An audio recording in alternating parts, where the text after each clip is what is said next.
Can we talk about that one thing that affects 100% of women, but we're never taught about? Menopause. Yeah, menopause. The stage at which the media like to portray older women as hysterical and hot flushing their way through the day, when that isn't the case entirely.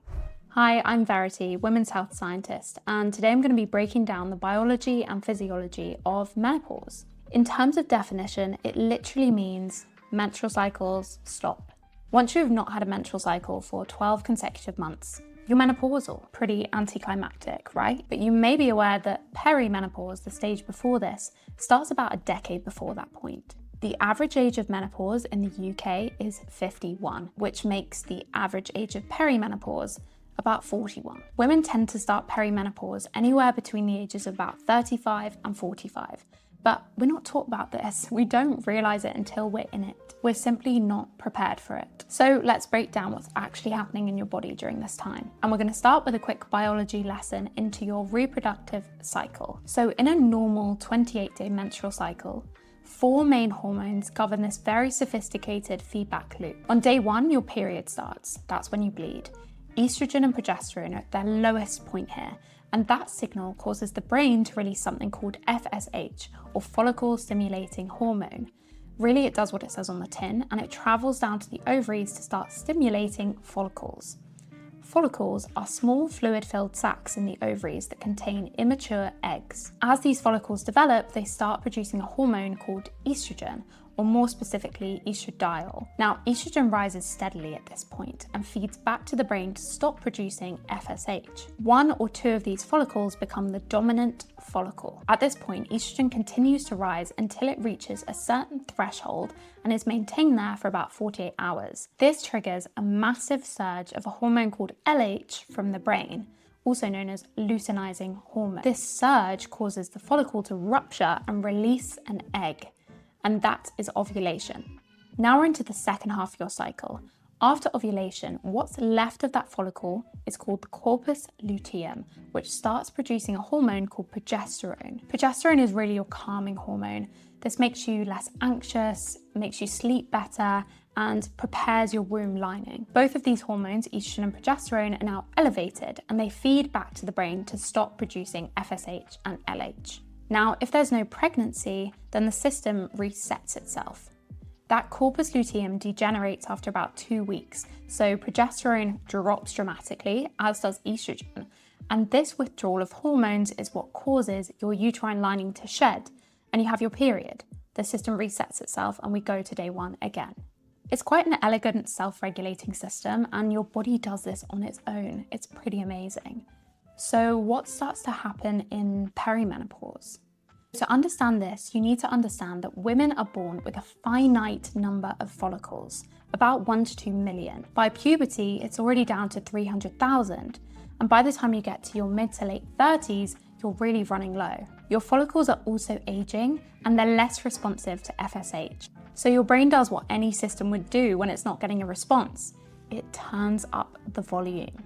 FSH levels can rise 10, 20, 30 times higher than you would have had in your 20s. And here's where it gets really chaotic in perimenopause. Sometimes your ovaries still respond to all that FSH, and sometimes they don't respond at all. You typically end up cycling through 3 hormonal patterns. Pattern 1, estrogen surge. This high level of FSH causes your ovaries to recruit multiple follicles, maybe 3, 4, or 5. Suddenly, they're all producing estrogen, and you've got estrogen levels higher than you've ever had before. This may feel like breast tenderness, fluid retention, irritability, mood swings, heavier periods, and even migraines. Pattern 2 is no progesterone. In some cases, your follicles don't actually ovulate. This is called an anovulatory cycle, and because you don't ovulate, there's no corpus luteum, so the corpus luteum cannot produce progesterone. This may feel like insomnia, anxiety, or regular bleeding that just won't stop.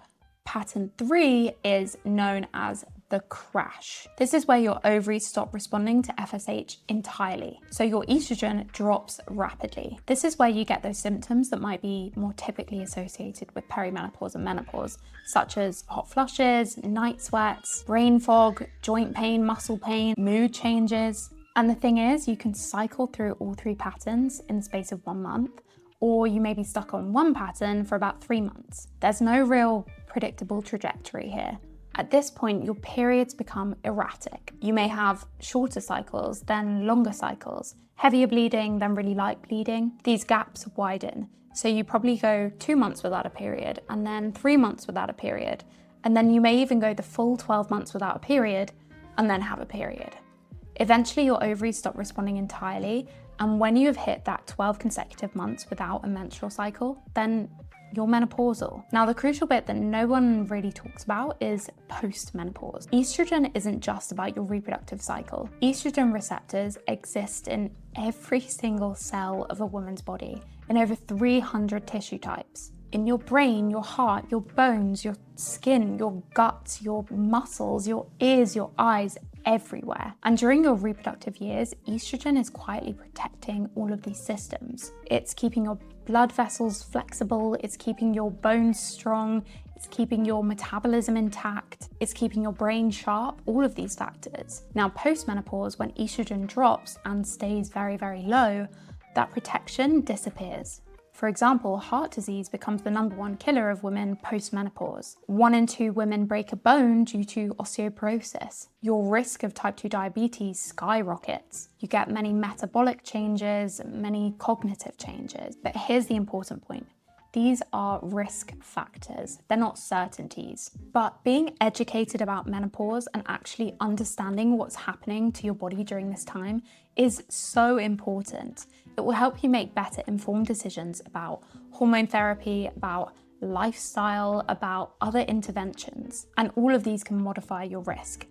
So there you have it, menopause explained, I hope. One day, technically, yes, but in reality, it's this entire transition that your body navigates. And when you actually understand what's happening, it becomes a lot less scary. If you did find this video helpful, then please like and subscribe and leave a comment down below. What do you want to know about perimenopause or menopause? We're going to do a bit of a deep dive into symptoms, into biomarkers, into lifestyle, into treatments, all of it. So let us know. Thank you so much, and I'll see you in the next one. Bye.